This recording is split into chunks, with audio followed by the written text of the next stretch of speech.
Hello दोस्तों, आपका स्वागत है मेरे यूट्यूब चैनल में लीगल नॉलेज हब में। और आज हम बात करेंगे सीआरपीसी आईपीसी में जो चेंजेस हुए हैं और एविडेंस में। तो वो क्या चेंजेस हुए हैं और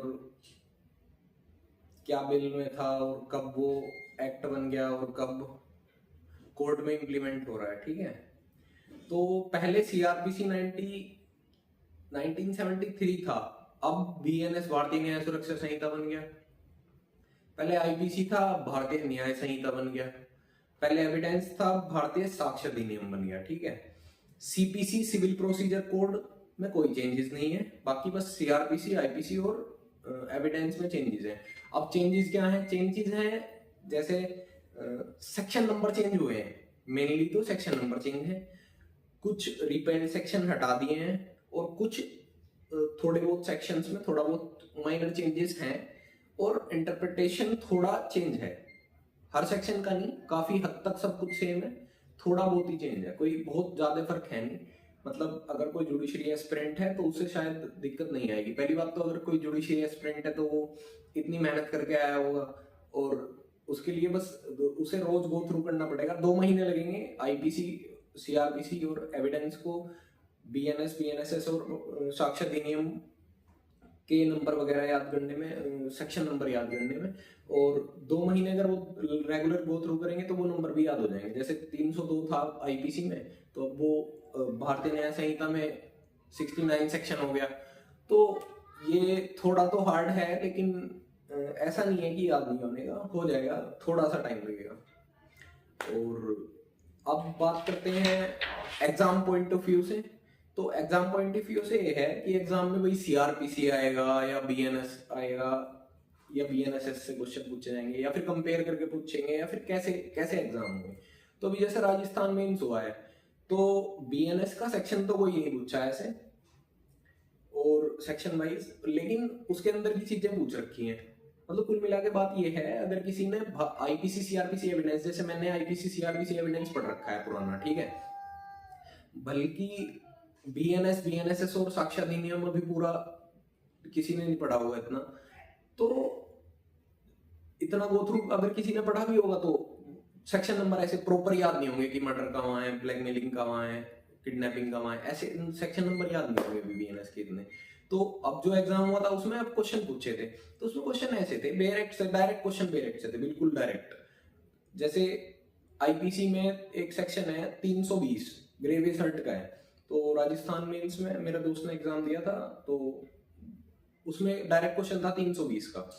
उसमें पूछा था इसके 7 इंग्रेडिएंट बता दो, मतलब 7 इसके फैक्टर बता दो कि ये जो ग्रेवियस हर्ट होता है किस बेसिस पे ग्रेवियस हर्ट में काउंट होगा, किस बेस पे वो फॉलो होगा कि ये ग्रेवियस हर्ट में। जैसे इमस्कुलाइन हर्ट है, टूथ ब्रोक हो जाता है, तब दांत टूट जाता है अगर, तो ग्रेवियस हर्ट में आता है। या फिर कोई 20 दिन या 20 से ज्यादा दिन हॉस्पिटलाइज रहे ऑफिशियली, तो वो भी काउंट होता है उसमें ग्रेवियस हर्ट में 320 में आईपीसी में। अब उसकी आईपीसी है 320 लेकिन बीएनएस में वो कोई और सेक्शन है, लेकिन कंटेंट सेम है उसका, उसमें है ना, वो 7 हर्ट सेम है, तो वो 7 हर्ट पूछ लिए। अब दिल्ली में क्या होता था भाई, ओपन बुक टेस्ट होता था, तो ओपन बुक टेस्ट में बुक मिल जाती थी बेरेक्ट, उसमें से ढूंढ सकते थे, लेकिन वो क्वेश्चन ही ऐसे होते थे कि बेरेक्ट में डायरेक्ट आंसर नहीं होते थे। लेकिन राजस्थान के एग्जाम में डायरेक्ट आंसर था, मतलब 320 के 7 इंग्रेडिएंट लिखने थे। अगर हमारे पास बुक होती, ओपन बुक टेस्ट होता, तो हम उसमें से डायरेक्ट लिख देते, लेकिन वहाँ ओपन बुक टेस्ट नहीं था,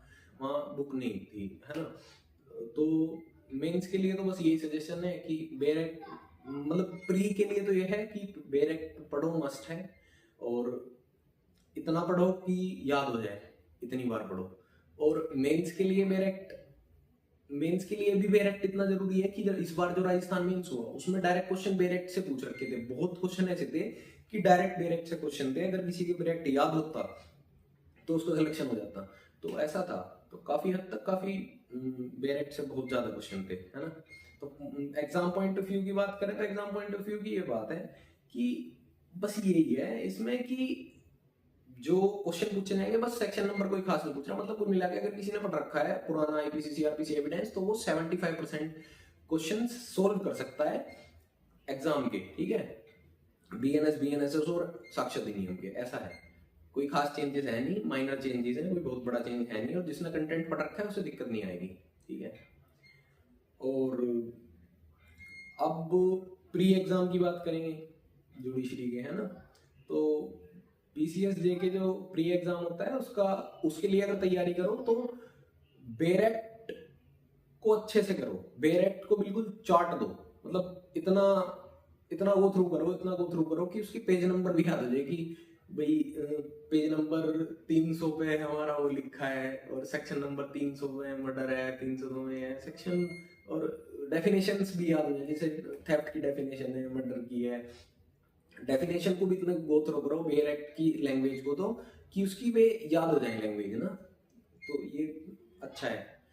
और पहले क्या था, एक मध्य प्रदेश में, एमपी में एक बार था कि तुम अगर प्रैक्टिसिंग एडवोकेट हो तो ही तुम एग्जाम दे सकते हो 3 साल से, अगर तुम प्रैक्टिसिंग एडवोकेट हो। लेकिन अभी वो बार हटा दिया हाई कोर्ट ने, तो उसमें है, सुप्रीम कोर्ट ने, सॉरी, उसमें यह है कि तुम अब जैसे हर स्टेट का पीसीएस जे होता है, जज का एग्जाम होता है जुडिशियल मजिस्ट्रेट फर्स्ट क्लास के लिए, तो वो सब कोई दे सकते हैं, ठीक है। अब ये नहीं, अब कोई उसमें प्रैक्टिस नहीं मांग रहे, ठीक है। अब बार हट गया तो इसका फायदा उठाओ, एग्जाम दो। एमपी का एग्जाम आसान है, कंपेयर करो अगर और सब एग्जाम से, तो एमपी का एग्जाम आसान है। एक तो ये बात होगी कि एमपी से बार हट गया।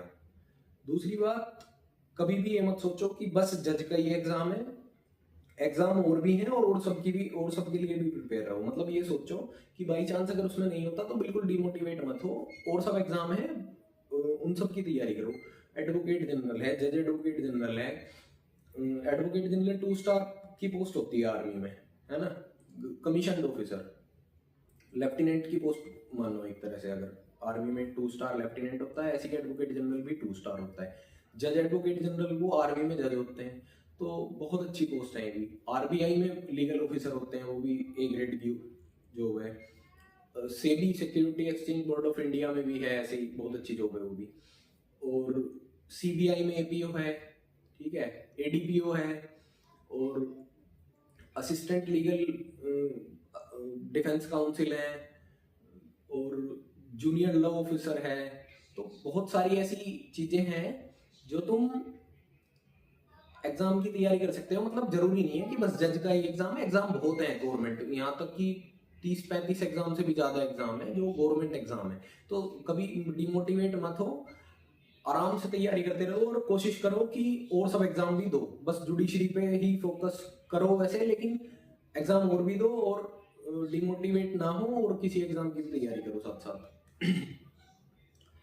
बाकी एक दोस्त का क्वेश्चन था कि ये जो जज होते हैं, ये इनमें डिफरेंस कैसे पता चलता है कि कौन से जज है ना, कि ये जूनियर है, ये सीनियर है, ऐसे कैसे पता चलता है। तो मैं आज इसके बारे में थोड़ा सा बताता हूँ। सीआरपीसी में सेक्शन 6 था क्रिमिनल कोड्स का, है ना, क्लासेस ऑफ क्रिमिनल कोड्स नाम था उसका सेक्शन का। तो उसमें लिखा था कि क्रिमिनल कोड की जो फर्स्ट कोर्ट होती है वो जुडिशियल मजिस्ट्रेट फर्स्ट क्लास होती है, जो कोग्निजेंस भी लेते हैं नॉर्मली, है ना। और जो जुडिशियल मजिस्ट्रेट फर्स्ट क्लास होते हैं ये सबऑर्डिनेट होते हैं चीफ जुडिशियल मजिस्ट्रेट के। तो जो सीजेएम कहते हैं जिसे हम, है ना, तो सीजेएम चीफ जुडिशियल मजिस्ट्रेट के सबऑर्डिनेट होते हैं जुडिशियल मजिस्ट्रेट। तो जुडिशियल मजिस्ट्रेट का काम कौन बांटता है, सीजेएम। सीजेएम उन्हें पोस्टिंग देगा, सीजेएम उन्हें बताएगा कि तुम यहाँ पोस्ट रहो और पोस्टेड रहो और तुम्हारा ये काम है, ठीक है। उन्हें बिजनेस बांटता रहेगा कि भाई तुम्हारा इतना काम है, इस एरिया का, इस जुरिस्डिक्शन का काम तुम्हारा है, और कोई एक्स्ट्रा भी आया तो उसे दे सकता है, जुडिशियल मजिस्ट्रेट को बांट सकता है, सीजेएम, है ना। अब सीजेएम किसके अंडर होते हैं, सीजेएम एडीजे के अंडर होते हैं। तो काफी सारे सीजेएम एडीजे के अंडर आते हैं। तो ये सबऑर्डिनेट हुए एडीजे के, चीफ जुडिशियल मजिस्ट्रेट। तो एडीजे काम बांटेगा सीजेएम को, वो सीजेएम को काम देगा कि तुम्हारा ये बिजनेस है। फिर डिस्ट्रिक्ट जज, तो डिस्ट्रिक्ट जज और एडीजे एक तरह से सिमिलर पोस्ट है, लेकिन एडीजे जूनियर है और डीजे सीनियर है, लेकिन काफी हद तक काम एक ही होता है, और डिस्ट्रिक्ट जज को असिस्ट करते हैं एक तरह से, उनका काम भी बांटते हैं एडीजे, असिस्ट एडिशनल डिस्ट्रिक्ट जज। और फिर हमारे हाई कोर्ट आ जाते हैं। तो हाई कोर्ट में तो जस्टिस होते हैं जो को जस्टिस बोलते हैं, न्यायमूर्ति, और सुप्रीम कोर्ट के जज जो होते हैं। तो ये ऐसे जूनियर सीनियर होता है इसमें, मतलब judicial magistrate first class, second class और जूनियर होता है, फर्स्ट क्लास सीनियर होता है, third class judicial magistrate, third class बंद हो चुका, अब होता नहीं, पहले होता था थोड़ा पुराने टाइम में। तो judicial magistrate first class, second class, chief judicial magistrate, ADJ और डिस्ट्रिक्ट जज, डीजे मतलब, और फिर हाई कोर्ट, सुप्रीम कोर्ट, ऐसे होता है। तो ये जूनियर सीनियर ऐसे होते हैं इसमें, ठीक है। और एक लड़के का फोन आया था, वो कोलकाता, दिल्ली का लड़का था उसका केस चल रहा है कोलकाता, तो उसका केस है शेक्सपियर थाने का। तो उसका एक बार फोन आया कि मुझे वहां जाना पड़ता है कोलकाता तारीख के लिए, तो मैं परेशान हूँ, और दिल्ली मेरा बिजनेस है और मैं परेशान हो जाता हूँ, फ्लाइट से जाता आता हूँ और बहुत दिक्कतें आती हैं, वहाँ कोऑर्डिनेट नहीं करते एडवोकेट, वो थोड़ा लैंग्वेज बैरियर वगैरह बहुत सब चीज़ें बताता था। तो मैंने उसको बताया कि ट्रांसफर ऑफ क्रिमिनल केसेस, मतलब अगर सीआरपीसी में सेक्शन थे 406, 407, 408, मतलब क्रिमिनल केसेस को हम ट्रांसफर करा सकते हैं। जैसे अगर मान लो कोलकाता हाई कोर्ट में केस लग रहा है, तो अगर हमें यूपी हाई कोर्ट में लाना है तो हम सुप्रीम कोर्ट से परमिशन ले लेंगे 406 में, और हम उसे ट्रांसफर करा सकते हैं, ऐसा हो जाता है, ठीक है। मतलब किसी और हाई कोर्ट से किसी और हाई कोर्ट में ले जाके जा सकते हैं, ऐसी बात नहीं है, अपने नियरेस्ट, ठीक है, या फिर कुछ ऐसी वजह दिखा के कि वो जायज हो और जज साहब ग्रांट करते हैं तो वो हो जाता है। और किसी और डिस्ट्रिक्ट से किसी और डिस्ट्रिक्ट में भी जा सकते हैं। जैसे यूपी एक स्टेट है, उसमें 2 डिस्ट्रिक्ट है, आगरा अलग डिस्ट्रिक्ट है, मेरठ अलग डिस्ट्रिक्ट है।